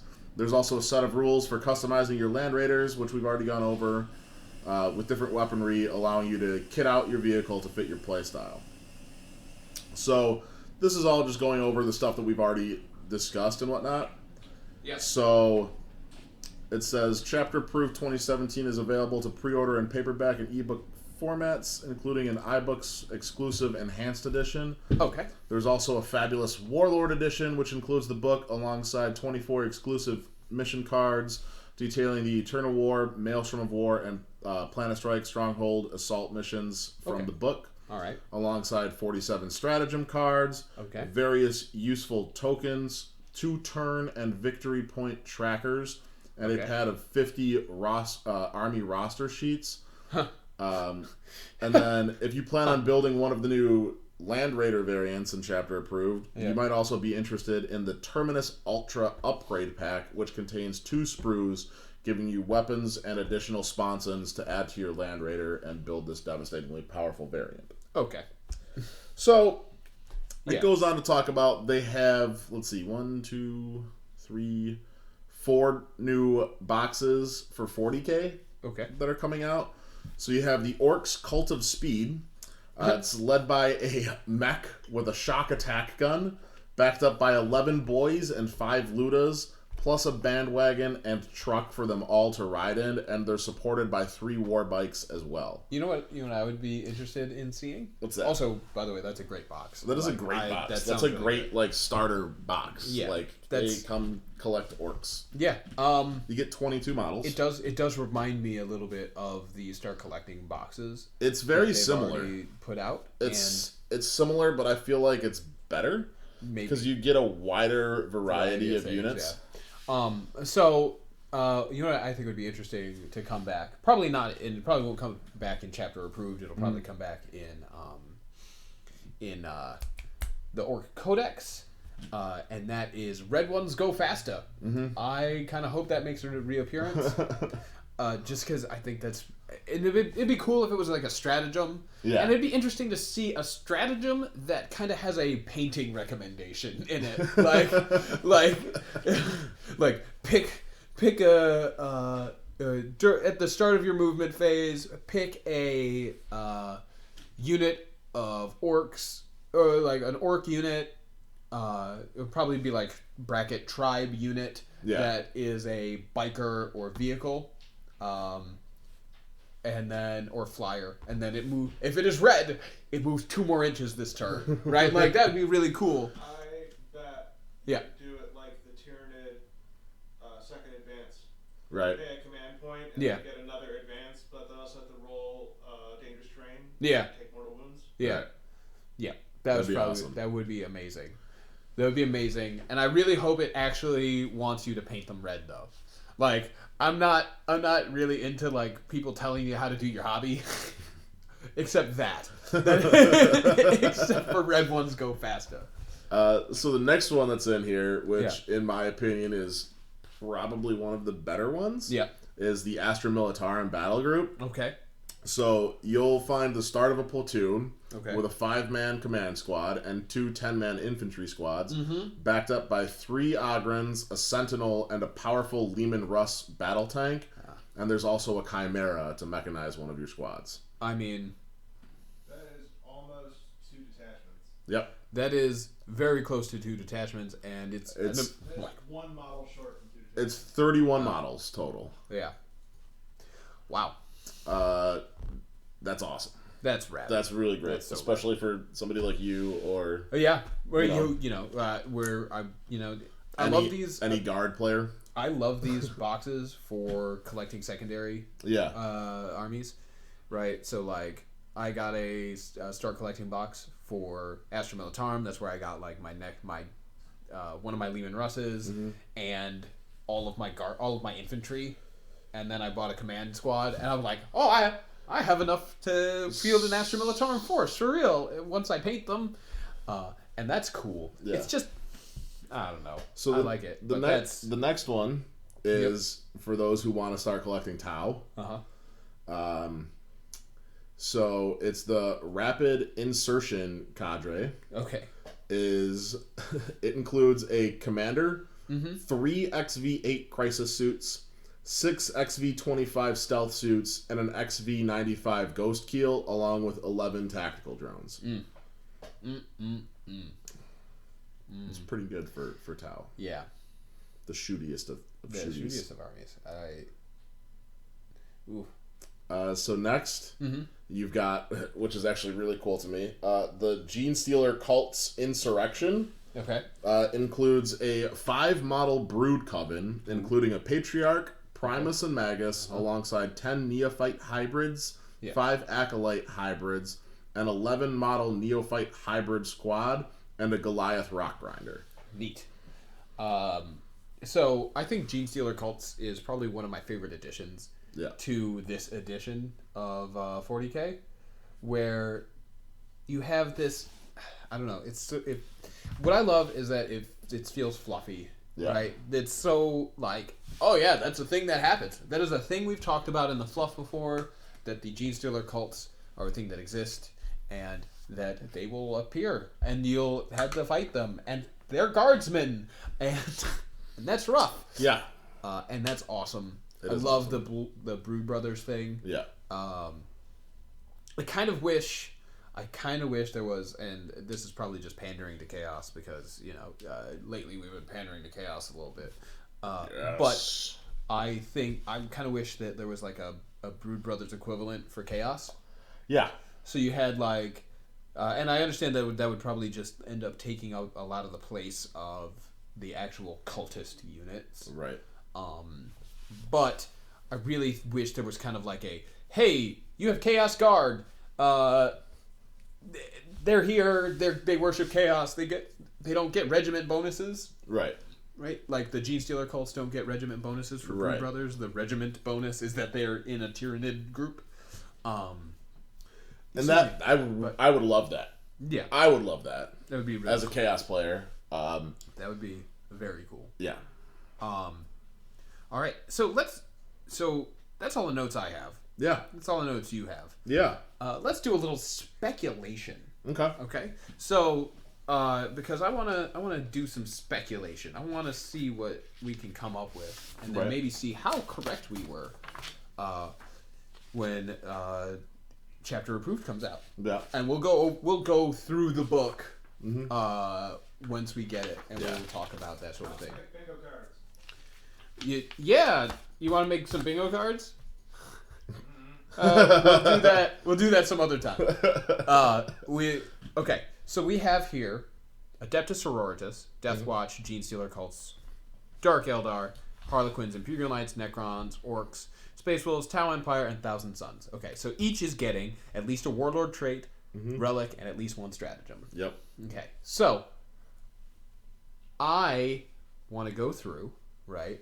And we'll go through with some of these, and let's see if we can guess at least one of these things. Yep. All right. Yep. There's a lot to guess here, right? 3 things for each force. Yep. But let's go ahead. I'm gonna go ahead. I'm gonna make a guess for Adeptus Sororitas, right? And because I think they're gonna have I think they're gonna have a stratagem that helps with Jeez, this is tough already. It's tough. This is rough. Okay, so I think the Adeptus Sororitas, right? They are a force that used to be pretty similar to the Space Marines, right?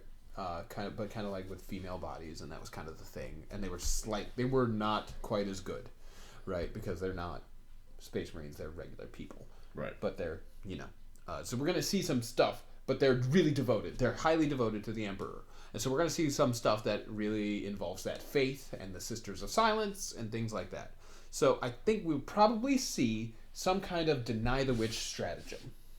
Okay. Right? A stratagem in which maybe similar to the Tyranids. So I already have some precedents here where like they like force you to do a psychic test on fewer dice, or they if they succeed, they're deny the witch. Maybe you will perils because the Emperor protects, and he's like, they're like, no, you stop that. Stop it, you. Stop it, you. We don't get off my lawn with that stuff. Crazy kids and your psychers. All right. So, all right, go ahead and make a guess, Nick, at one of these things. It can even be Thousand Suns. It's probably going to be Thousand Suns. So, and I'm going to guess that, and this is super obvious, obviously. Yeah. They're going to get some kind of relic that's similar to, and if not necessarily similar to, but maybe even that relic, similar to the Eye of Tzeentch. Okay.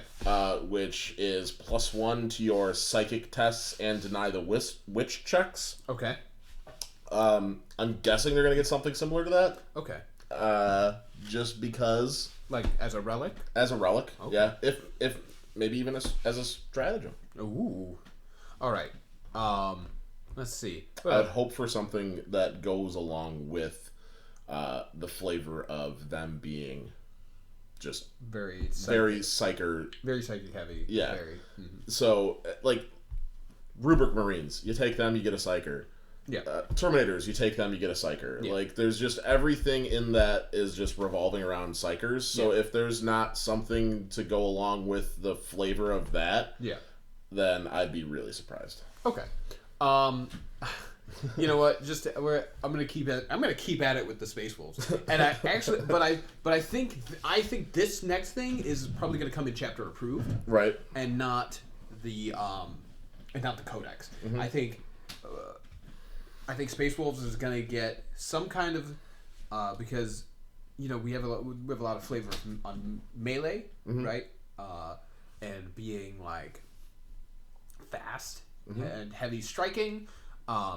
I think we might in chapter approved get some stratagem that will provide like a debuff to an opposing army, an opposing unit's leadership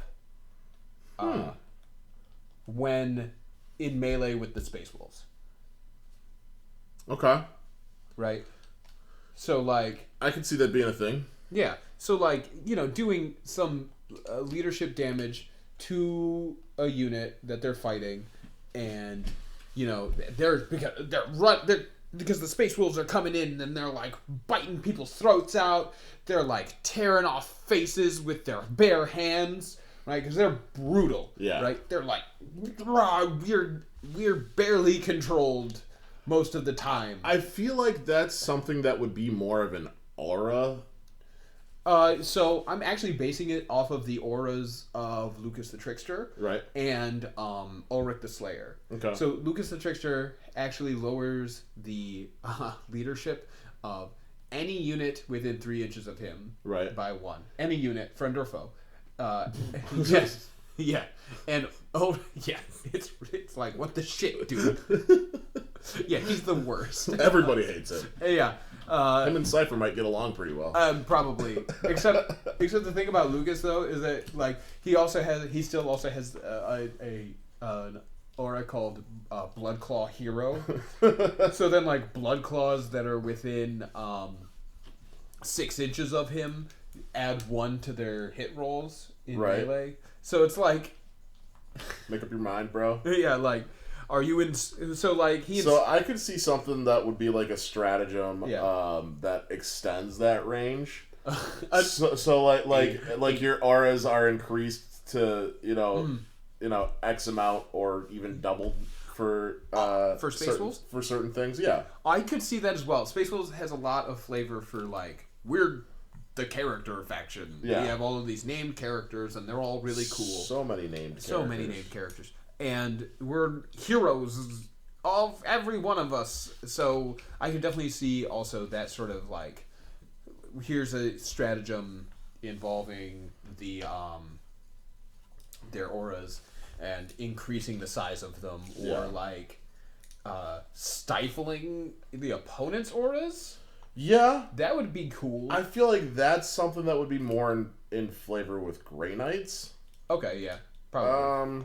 Probably. I don't think they have that. But... Than Space Wolves. Yeah, I don't think they have that either, but I feel like that would be something that would be more in flavor with them. Maybe something that gets added in later down the road or something. Oh, that's another thing about chapter approved, by the way. If you look at the cover that they show in the promo material, it says 2017 edition. I think they plan on releasing these as a yearly. So, and they say that in pretty much every one of the spoilers that's on there, they make mention of 2017 chapter approved. Yeah.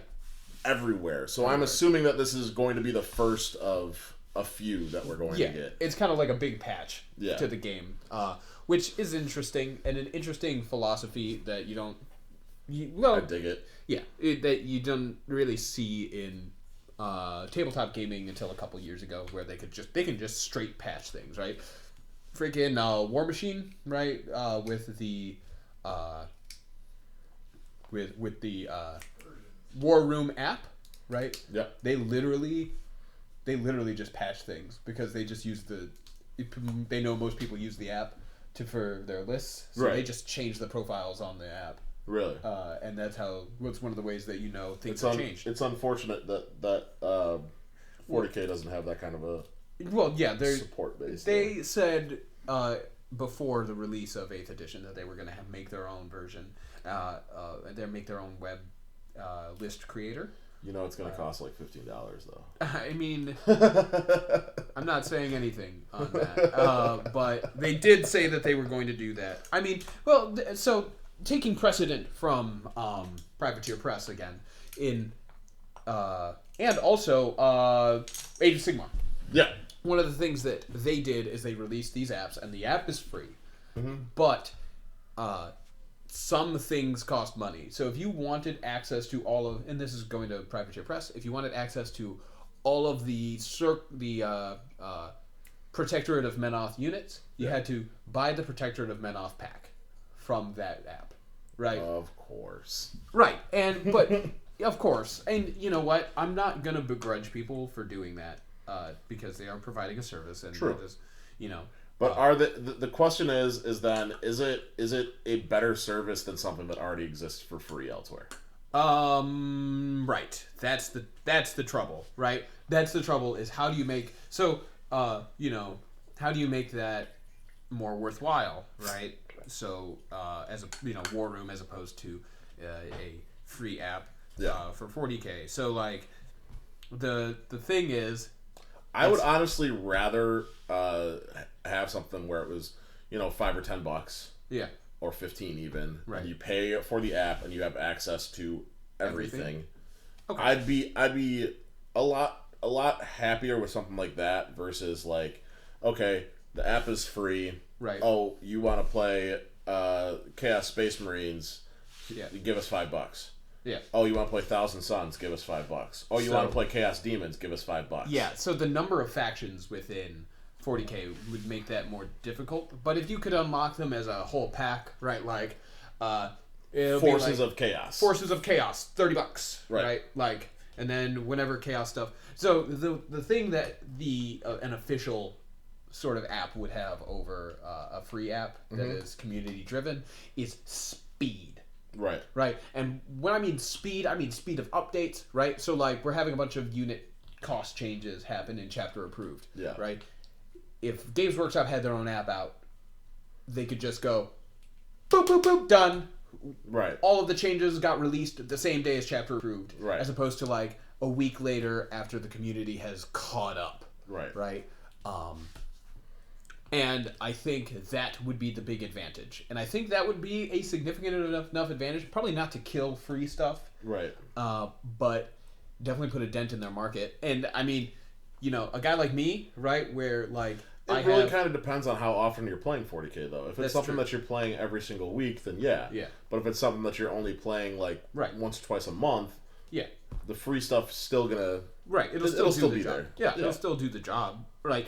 I'm not saying that it won't do the job, and I'm not saying that one could straight kill the other, right? Because there's a market for both. Right. But if you could bring it, it might make it easier for tournament play to bring the official app, maybe, I don't know, somehow, right? So like you can't use the other app or whatever. App. And now I wouldn't try to enforce that at any tournament that if I was running one, but like maybe you do something, right? Like show up with your list on the app and you get a 5%, you get a 2% discount on some Games Workshop product today because you're here for the tournament, or your entry fee, right?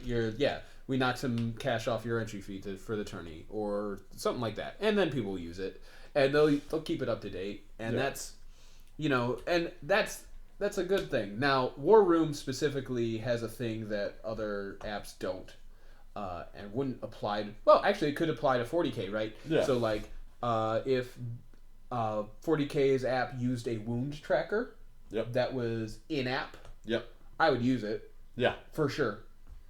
So, it's like the Infinity thing that we have where you can keep track of statuses of your thing and keep track of orders and stuff like that. If it was something geared towards that where it's like, hey, you can track your wounds in all of these units, and you can track, what units have potentially, like, you can be like, okay, this unit has already moved, this unit has already moved, this unit has already moved. Yeah, if you can, like, check those off. Now we go on to the shooting phase. Then that's something that I would definitely be like, this is a lot better than the free app. Yeah. I will pay money for that. Right. And so, like, especially if it did something automatically, like, little rhino that has taken 2 wounds. I push it on my app and I go 2 wounds, tap tap, and then the profile changes. Yeah. Right? And I can look at it in real time, change right there, and I don't have to like look it up. And that, that's the sort of thing. And I'm really sure they're probably... I would pay for something that kept track of how many models were eligible for reanimation. Right? There we go. Keeping track of reanimation protocols, right? Just having lists of stuff isn't necessarily the best, right? It works. It is operational. It puts a lot on the player. It does. It gets to be more... Like, I find myself building and bringing more condensed lists. Just because it's easier to track. Because it's easier to track everything. Yeah. It's like, well, I could bring 25 units. Right. Or I could bring 8. 8. Yeah. Yeah, right? Like, it would be... I don't know.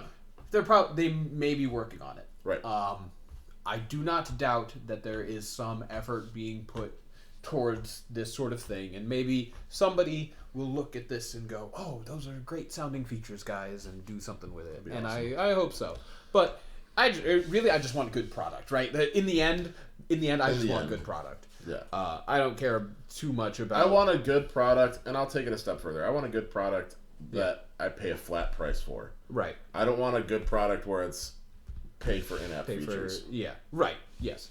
That's fair. So, anyways, let's see. I've lost my place here. But anyways, so... we were talking about our predictions for... Our predictions for these things, yeah. So, last one I had was Space Wolves. Getting some sort of messing with you aura, or messing with your, messing with your leadership, right? And I think that sounds pretty good. I also think they'll probably get an ambush sort of thing at some point. Yep. And maybe something that makes drop pods good, because we're supposedly a drop pod heavy force, but just the rules as they stand now kind of make that not work so well. Any predictions for anybody else? Any predictions for anybody else? Let me see. So I think orcs are going to get a thing that lets them... So they have a WA. Yeah. Right? Aura. So that's on the... That's on the war boss. Yep. Right? And then if you're within 6 inches of the war boss, you can advance and charge in the same turn. Yep. I think they'll probably get a stratagem that lets them do that outside of the 6 inches. Yeah, outside of that aura. That's really basic. Then that's a silly prediction. It's probably going to be like 2 CP as well. Right. But like, I feel like I just designed something. Oh my god! Like it's probably similar. Let's do something weird and interesting. Death Watch. Ooh. So the weird thing about Death Watch, and why actually this is really interesting. It's a really interesting thing that now that I'm thinking about it, I'm not like super happy with. So like Death Watch can take weird mixed units. Yeah. Right? Because they're the Death Watch. They're made up of all these mixed units of Space Marines, right? And then because of that, their troops choices all have objectives secured because chapter approved gives everyone chapter objective secured.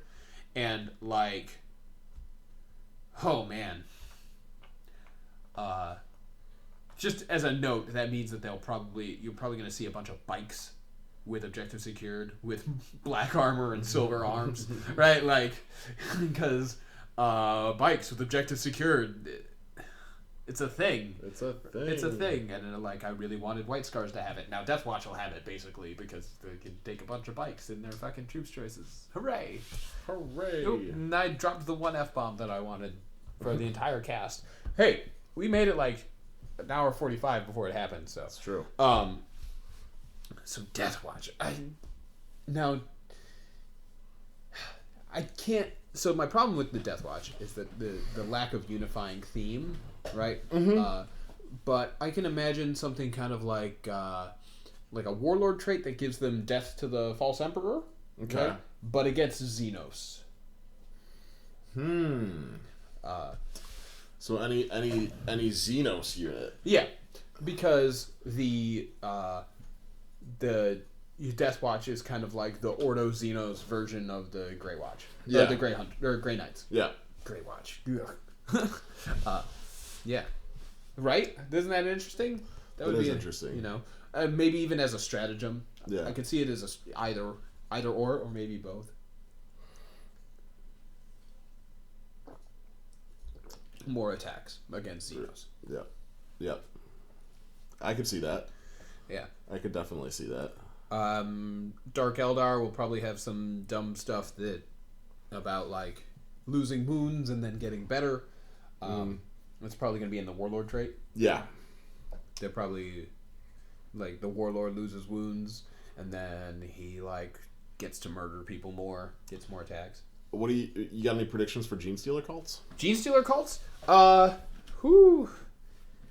So like Gene Stealer, That's tough. That one's tough Because that's something that we haven't seen yet.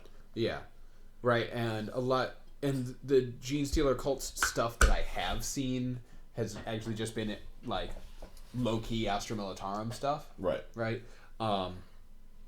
So, and it feels it feels over here like just because that's the coolest idea in there. That you're going to see a lot of stuff relating to that, but it's probably not. There's actually going to be probably a lot of stuff to try and separate them from that. Right. Right? Because that's kind of supposed to just be another thing and not necessarily the focus of the Force, right? Although, it's cool they have Lehman Russes and stuff. Yeah, they have Lehman Russes and they Tyranids with Lehman Russes. Right. Just a scary idea. It is. It's a really scary idea because it really shores up one of their major weaknesses, and that's neat. That is neat because like. How about Necrons? Necrons, so Necrons I think are probably. That's tough. This one's tough too.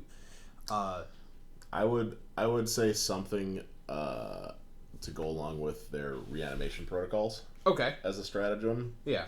Like something that would allow for an increase in the number of models they can bring back. Interesting. Like 2 command points, or spend 1 command point to bring an extra 2 units back, or something like that, or spend like 2 command points to like literally just bring extra models back. Right. Okay, I can see that. I could also see because they maybe not quite that like.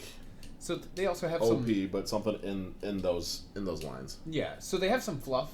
Yeah. That involves teleportation stuff. Yep. So I could also see them either in chapter approved or in their codex actually getting like a stratagem where like their warlord, their overlord or whatnot, and just teleports some of them. Right. Right. Like so, like if you're within. similar to the jump from the orcs' psychic powers. Yeah. Where, like, if you're within 6 inches of your fucking overlord or whoever, and I dropped another F-bomb, you pay some CP, and then that unit just moves. They're just gone. They're just, boop, across the table, drop it in rapid fire. So there's a lot of units that are getting a teleport type stratagem. Like Chaos has it with their cultists. Right. I have to go back and look through Craft Worlds, but I believe there was one in there. Yeah. Yeah, I've seen a few of them, and it's pretty sweet. Tyrannid's got one too, I think. Tyrannid's, well, yeah, but it's more of a recursion. Right. It's a recursion mechanic that they can use to kind of teleport. Right. Whereas with me, it was end of your movement space. Yeah. Spend 2 command points, remove a group of Chaos cultists from the table, and put them back anywhere else on the table, 6 inches away from an edge, 9 inches away from before any enemies, but at full strength.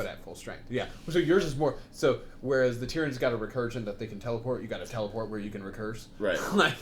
I think the Necrons are going to get something similar to that, where it's like, okay, you've got this group of warriors. Yeah. Spend 2 or 3 command points or whatever. To set them up here with at full strength. Full strength. Oh, that would be cool. It's in flavor. If ever getting something that simulates Decurion. Right. One of the Decurion things is coming back. Okay. Gross. I don't want that. So I'm fine with it. I'm fine with it. But I don't want it. I don't want to see it. Let's see. Warlord traits for Space Wolves. I think we're probably going to get a CP recursion. Warlord. Really? Trait. Yeah. But I think it's going to be like if the Warlord kills a character in melee, right, you get CP back. Okay. I could see something like that. Yeah. Because, again, we're about characters, and we're about hunting characters, right? So, like, Ulrich the Slayer has his own aura, and it gets stronger when he kills a character in melee. Same with Aryak Rockfist. So we'll probably see a lot more of that sort of thing coming out of Space Wolves. Let's see. Imperial Knights. I think something that would be kind of cool with Space Wolves is if they got some sort of stratagem or Warlord trait or something that goes along with fluff-wise and plays into like the whole narrative aspect. Yeah. So something like a Death to the False Emperor type deal, but against Thousand Suns. Against Thousand Suns? Oh, man. Yeah.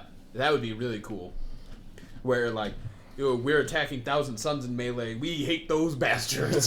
Oh, my God, do we hate them. And chops. Something else that would be kind of cool is, like, Thousand Suns get a buff to their psychic tests against Space Wolves. Oh, my gosh. Please no.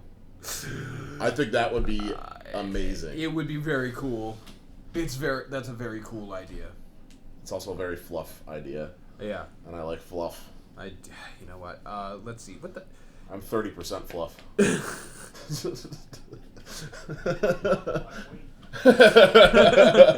It's a lot. Whoever we talked about yet? Drakari we didn't really cover, and no, we did kind of and Imperial Knights and Tau. Imperial Knights, Tau. Yeah, Tau. Tau. Tau is hard. I think Tau are going to get a chance, get the ability to shoot in melee. Ooh. I think they're going to get a kind of like the Valhalla. The already really shooty guys are going to be able to shoot into melee. Yeah, because I kind of feel like I think Games Workshop might want to sell more Kroot, and that will sell Kroot. If the Tau can shoot into melee, if they do it like the Valhallans do, right? But it'll be a stratagem. Yeah. So it'll cost the Tau CP to shoot into melee as opposed to the Valhallans who just do it on an order. Right. But because of marker lights, they'll actually have a lower chance of shooting their friends.